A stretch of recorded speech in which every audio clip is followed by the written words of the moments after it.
Welcome to Adam's Farm Foods. In today's video, we are going to learn about business plans for pig farming. Pig farming business is immensely profitable, and farmers are trying their hands on this new venture.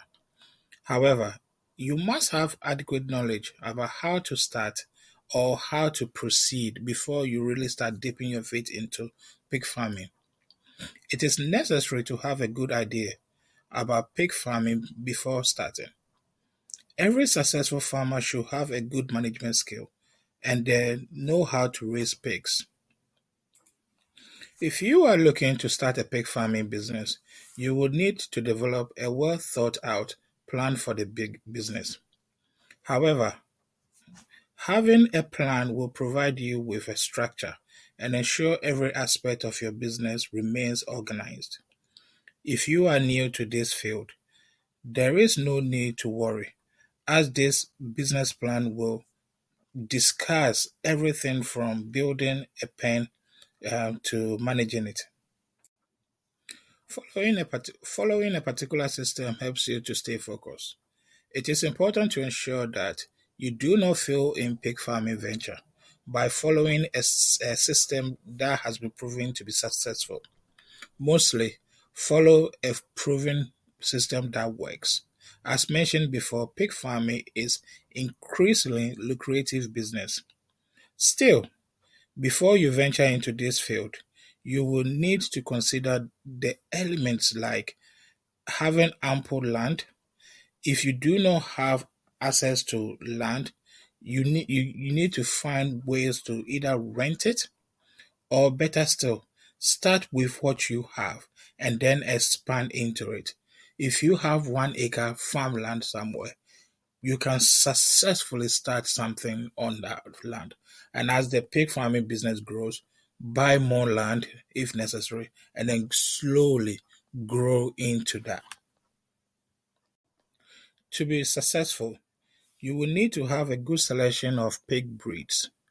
Draw up a care plan that highlights managing the farm and well thought out marketing strategies for the pigs when they are ready to be sold. It is advisable to have money when starting a piggery. However, you don't need all the millions in the world to start. You can start small.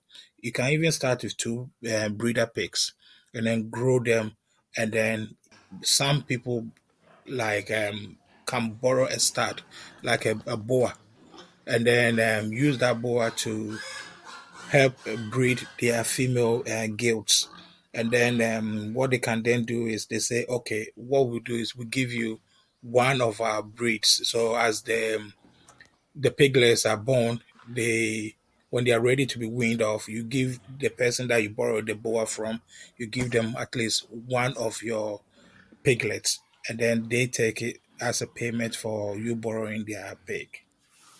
As mentioned earlier, it is advisable to have quite a lot of money when starting a piggery. However, it is not all that be all. It is not essentially necessary. You can start small and improve your business over time. That said, let us discuss some critical factors you will need to consider for building a pig farm.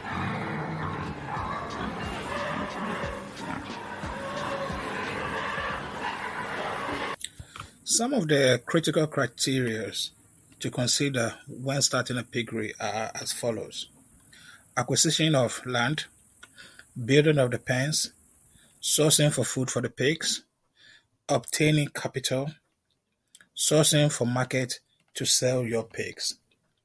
These are some of the basic factors to consider before starting your piggery business. The list above are not in order, but they depend on each other. Land for the pig farm. Land is required to erect the building or the pigsty. When building the style, the building needs to be sloppy to make cleaning easier. Think of waste management before starting to build. Make the building in a way that when you're cleaning, the water slopes towards your exit point to make it easier for whoever is cleaning to clean it. Always bear in mind waste management and how best to look after the environment. If you're thinking of spreading the manure, it will be best to locate your farm away from areas where there is sea or rivers to avoid contaminating the water.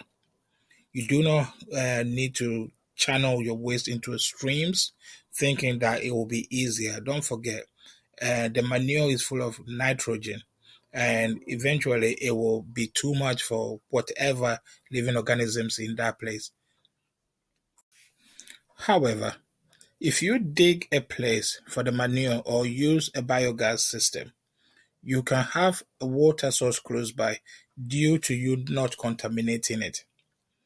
It will be necessary to make sure that your manure management is done in a way that you're not destroying the environment, but rather you are enhancing it. So if you manage it well, you can use that manure to actually turn it around into fertilizer that the soil will actually love. It will also help if you assess multiple lands suitable for pig farm management system. Every aspiring pig farm owner should also consider locating their farms or their farming projects near good roads to minimize cost and provide farmers with easy access to their projects.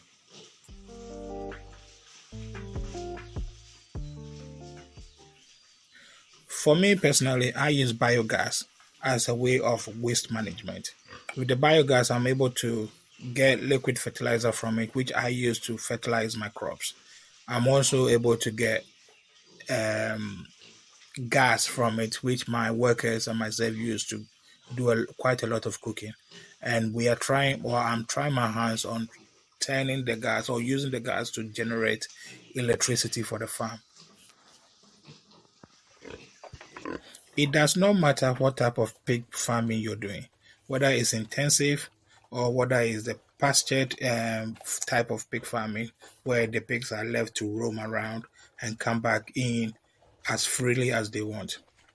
What you need to bear in mind is when building a pig farm, you need to have a structure in place where it is very airy for the pigs. Mature pigs don't sweat, so they need a place where it's roomy and at the same time too is airy so that they can feel comfortable. The more comfortable a pig is, the bigger they get and the faster they grow for you to actually be able to sell them on. Most farmers tend to separate their pigs into different groups. However, gilts or the female pigs can share a pen. It is advisable to separate all male pigs as they or whenever they start to reach sexual maturity to avoid them fighting. Boas start to fight and compete for the attention of females, and therefore separation makes them easier to contain them and stop that infighting. Of course, you will need spacious and well-built houses for the pigs. They start to become more expensive when you start to separate them male one male for one house, one male for another house, more male for another house. But the females can be grouped into one area. It will make managing them easier though, which will then reduce their mortality rate and their growth rate will also increase, which will then enhance your profitability. Remember, every pig has a different growth stage. The one thing you need to also remember now is piglets do not do well in low temperature areas. They do not have enough fat around them to keep them warm. Therefore, you need to have a structure in mind where you are going to keep your piglets warm. Are you going to keep the piglets with their mom for a longer period of time for the mom to try and keep them warm for you? Or are you going to have some kind of a lighting system where you're providing them with heat so that the piglets can stay warm? It is best to keep the pigs in a warm and secure area, ensuring that they do not only survive but they thrive and grow faster for you. On the other hand, mature pigs do not do well in high temperature areas. The stall has to be well ventilated and avoid keeping the pigs and protect them against unfavorable weather conditions like cold winds and continuous rain. When you've built your pen, you need to make sure that you provide a warm area for your piglets and a very airy area for the mature pigs. So when you start thinking about weaning your piglets off, where are you going to wean them to? Are you going to wean them to the same structure as their mature parents or a slightly warmer area? Because their first 0 to at least 2 months, they need warmth as they try to build their fat around the body. They need to be kept warm. So find a way to try and keep them warm when you wean them off. If you're using sawdust or rice hull as the bedding for the pigs, you need to develop a system where you turn the sawdust every now and then. It can be at least once every 2 weeks. You turn them and you add some fresh sawdust onto the already existing one.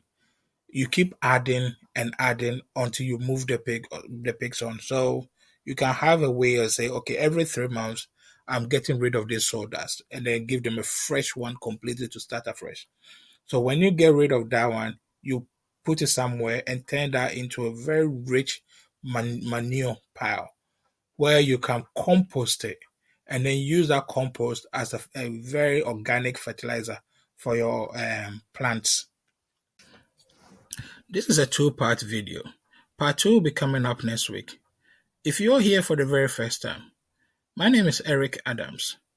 Welcome to Adams Farm Foods. Do well to subscribe to the channel, like and share the video, and see you next week.